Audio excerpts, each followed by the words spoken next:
Mahadev Singh, assistant professor political science. आज हम पढ़ेंगे राज्य की उत्पत्ति के सिद्धांत और हम राज्य की उत्पत्ति के सिद्धांतों के बारे में चर्चा कर रहे थे। इनमें पहला सिद्धांत था देवी उत्पत्ति का सिद्धांत, जिसके बारे में हमने पूर्व में पढ़ा। आज हम चर्चा करेंगे शक्ति सिद्धांत और अन्य सिद्धांत, पितृसत्तात्मक सिद्धांत की। शक्ति सिद्धांत की मान्यता है कि राज्य की उत्पत्ति शक्ति अथवा बल के कारण होती है या हुई है। मनुष्य की अगर विकास की हम बात करें तो मनुष्यों के विकास की प्रारंभिक अवस्थाओं में राज्य का अभाव था, यानी कि प्रारंभिक अवस्था में जब देखते हैं तो मानव विकास के चरण में राज्य नहीं था। किसी शक्तिशाली व्यक्ति ने अपने बल के बल पर अन्य लोगों को परास्त किया और उनको अपने अधीन किया और इस प्रकार शक्ति के कारण राज्य की उत्पत्ति हुई। प्रसिद्ध विचारक होम की धारणा है कि राज्य की उत्पत्ति उस समय हुई होगी जब किसी मनुष्य दल के नेता ने शक्तिशाली और प्रभावशाली और ताकतवर बनकर अपने अनुयायियों पर अधिकार स्थापित कर उन पर अपना शासन थोपा होगा। यानी कि कहने का मतलब है कि कोई शक्तिशाली नेता था ट्राइब्स का, जो अपने फॉलोअर्स के ऊपर उन्होंने अपनी ताकत का प्रभाव का प्रयोग किया और उनको अपना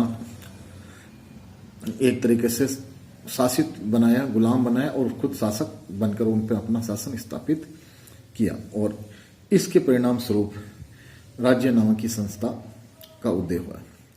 वैसे हम देखें, संक्षेप में कहें तो राज्य एक शक्ति का संगठन है और बल राज्य का आधार है, यानी कि शक्ति ही राज्य का केंद्रीय बिंदु है। इस शक्ति के बल पर राज्य का उदय या आविर्भाव हुआ है। हम शुरू में देखते हैं शक्ति सिद्धांत के विकास की बात करें तो शक्ति सिद्धांत के जो प्रारंभिक 20 तत्व हैं वो प्राचीन यूनानी विचारकों में देखे जा सकते हैं। विशेषकर जो यूनान में सोफिस्ट विचारक थे वो शक्ति सिद्धांत के प्रबल समर्थक थे। उन्होंने न्याय की व्याख्या में भी शक्ति का प्रयोग किया है, या शक्ति के संदर्भ में ही न्याय की उन्होंने व्याख्या की है। इस संबंध में प्रसिद्ध विचारक सोफिस्ट विचारक थ्रेसिमेकस का नाम आता है। थ्रेसिमेकस कहते हैं कि न्याय शक्तिशाली लोगों का हित है, यानी कि जो शक्तिशाली है उन्हीं के लिए न्याय है, शक्तिहीन व्यक्ति के लिए कोई न्याय नाम का तत्व नहीं है।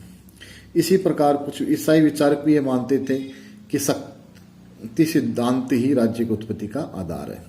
परंतु अगर हम आधुनिक युग में बात करें तो अराजकतावादी विचारक राज्य को बल का प्रतीक की संस्था मानते हैं और राज्य ये मानते हैं कि राज्य है जिसमें जैसे गॉडविन है, बाकुनिन है, ये ऐसे अराजकता विचार प्रमुख है जो मानते हैं कि राज्य एक प्रकार से बल या शक्ति का प्रतीक है और इसलिए राज्य का कोई अस्तित्व नहीं होना चाहिए, यानी अराजकता विचारक राज्य का अस्तित्व को स्वीकार नहीं करते हैं। आधुनिक विचारक चाहे वो ट्रीट्स के हो, ब्लंसली हो, एरिक कॉपमैन हो, हॉलर हो, यात्री विचारक भी राज्य के शक्ति सिद्धांत की समर्थक माने जाते हैं। कॉपमैन का कहना है कि राज्य का जो सत्व है, जो सार है, वो शक्ति है। इसी प्रकार हॉलर नाम के विचारक का ये मानना है कि राज्य शक्तिशाली सत्ता पर निर्भर है, संस्था है।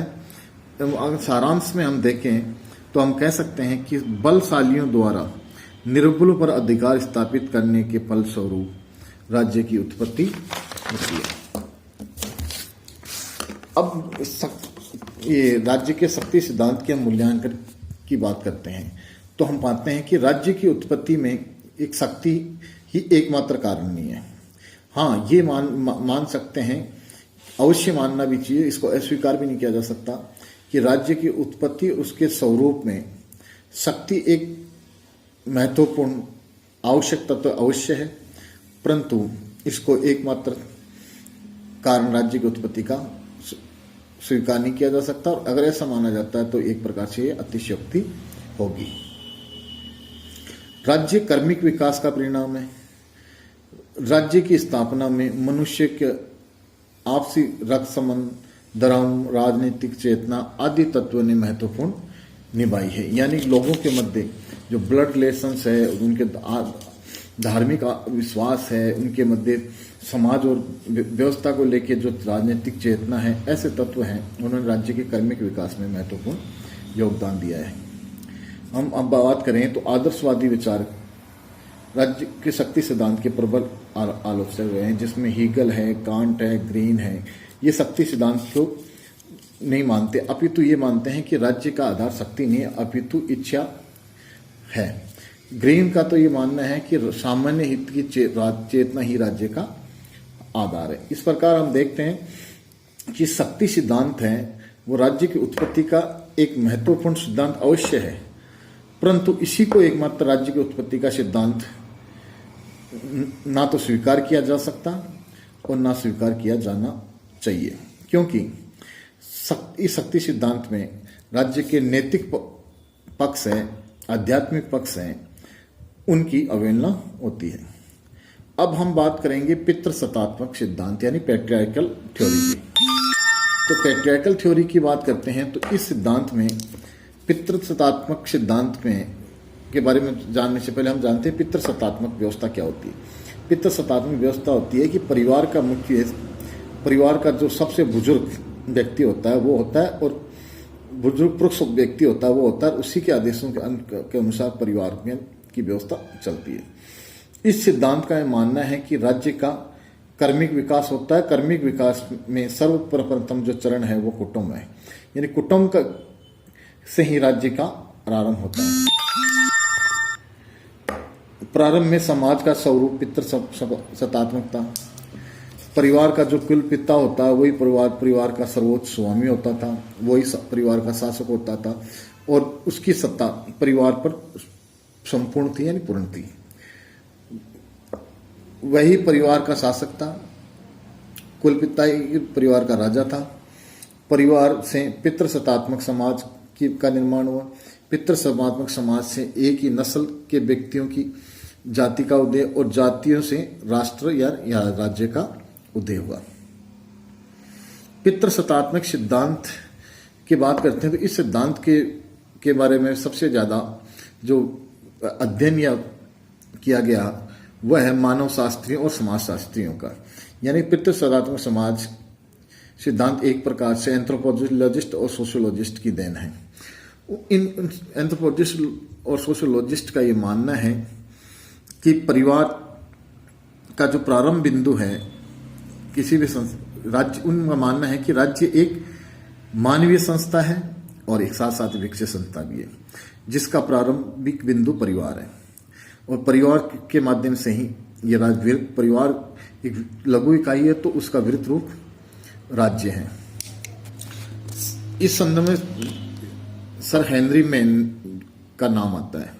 पितृसत्तात्मक सिद्धांत के साथ सर हेनरी मैन का नाम जुड़ा हुआ है।